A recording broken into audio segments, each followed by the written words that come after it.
Hey guys, what's going on? It's Mike from Tech Examined, and today is Tuesday, March 25th, so that means it's time for another Tech on the Tees. Today's stories that interest me are HTC One M8, the HTC One M8, and the HTC One M8. So, let's get started.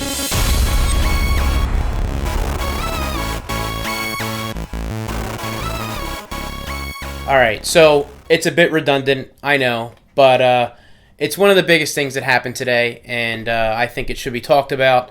And watch the event. And during the event, they not only said, obviously, that they were releasing the phone, but they released it at Verizon today, and you could pick it up at the store. It's a very nice-looking phone, obviously, right off the bat. I didn't want to give it just a standard unboxing. You know what comes with it. You got your power cord, your cables, even some headphones that come along with it. But, you know, the big star of the show, of course, is the phone itself. And as part of Tech on the Tees, we obviously want to cover the best, or what I feel is the most interesting of the interesting that is going on that day or the past week or something along those lines. But I wanted to go over 3 features that I thought stood out to me.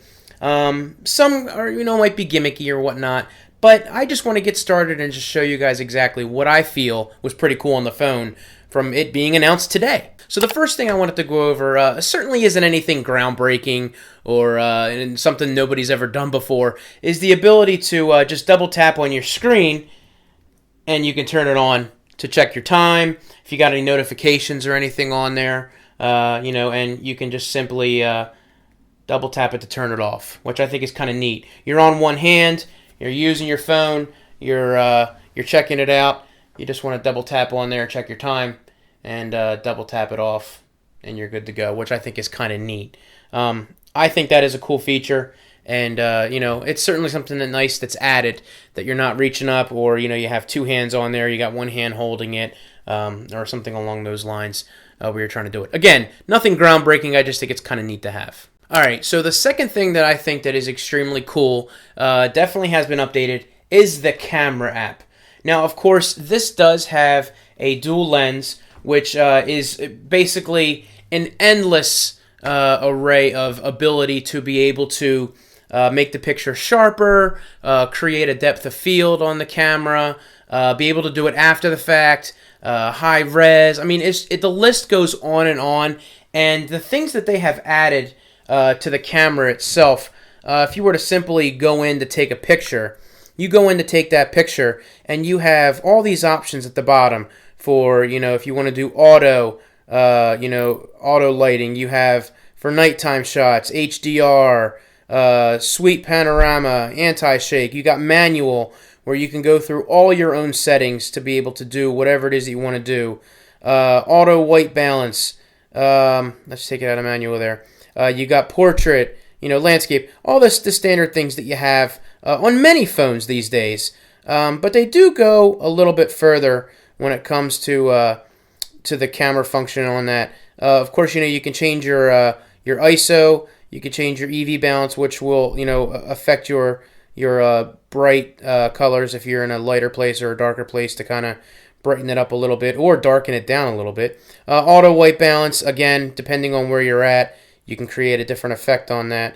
Of course, you can change your background altogether to give you a kind of funky shot, which, again, isn't anything new. It's just a nice feature to have, and it's nicely arranged in there as far as the camera goes. And they have settings here which give you a whole bunch of different things that you can go through. Continuous shooting. You can continue shooting on, limited to 20 frames, auto review. You've got your camera options down here, auto smile capture, touch to capture, shutter sounds, the volume button. You can change if you want to do volume, capture, zoom, and a whole bunch of different things to do. The next thing I think is pretty cool is on the video side. Now, of course, I've been playing with my iPhone 5S like mad for the ability to do slow motion, which I think is pretty cool. So we'll bring things to you to try it out, and I'll show you how it works. But of course, they have full HD at 60 frames per second, and video high def, which is full HD. So again, we will test that out show you the differences, and go through a whole bunch of really cool things with that. So I'm looking forward to bringing that to you. There is another function on here, which is Zoe Camera, which isn't something new, but they are taking it to the cloud, which will allow you to share your items, and it does do a couple cool things as far as capturing pictures. It will allow you to snap a bunch of shots. It will allow you to take video, and then it will snap the first 20 shots of that video to kind of give you like a stop motion effect, or you can pick something at the beginning there if you're taking a video of your kid doing something pretty neat, and you want to check that out, which is pretty cool.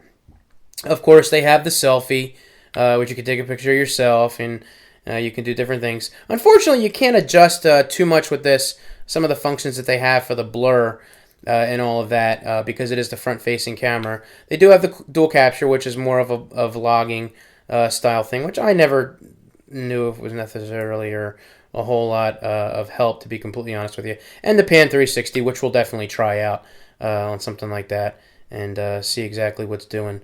And, again, play with it. It's nice to sit there and tell you about it, but showing you is a lot more fun. So the camera, I think, is just a really, really cool feature to have, and the things that they've added, are just really cool. Again, you may think it's gimmicky. It may not be something that you use a whole lot, but with the way people are using cameras these days, the better quality that they get, can only help us, the ones who like to sit there and do things like that, to not have to carry a camera around. Sorry, Sony camera, you are kick-ass, but the phones definitely are doing pretty well. So that's the second item that I wanted to cover today. Now, of course, the third is a little bit of a cop-out. It's the design of this phone.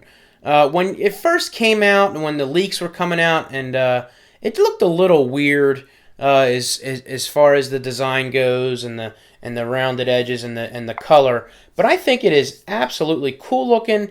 It feels great in the hand. We've been always saying that for years. But it really does look good from the edge-to-edge glass on the front-facing speakers, which sound pretty cool. I want to test those out and see exactly how they sound compared to, the other phones and stuff like that. But it is just a gorgeous design. I think it is absolutely awesome. I loved the HTC One when it came out. It just wasn't an option for me to be able to try it out or to be able to fork the money out for it. But it is a beautiful design. It looks good. Again, I'm going to want to protect it. It doesn't seem like it's something that will withstand a whole lot of torture on it. So I would definitely suggest some form of protection on it. HTC did release a really cool looking case that comes with it, that goes over the front, that actually creates a pixel effect to look at time and weather and all that sort of thing. But I heard it was around $50.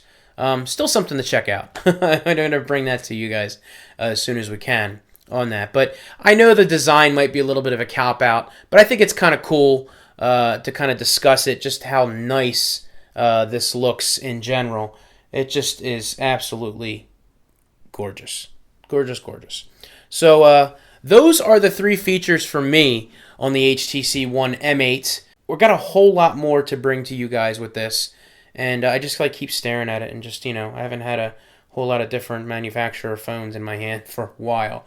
But it's definitely a nice device. And we'll test battery, phone quality, just general moving around, and see how I feel about it after my last experience with the S4, which, I really may have gone a little bit overboard with a lot of that. But, we'll see how we go with this. So far, I like it.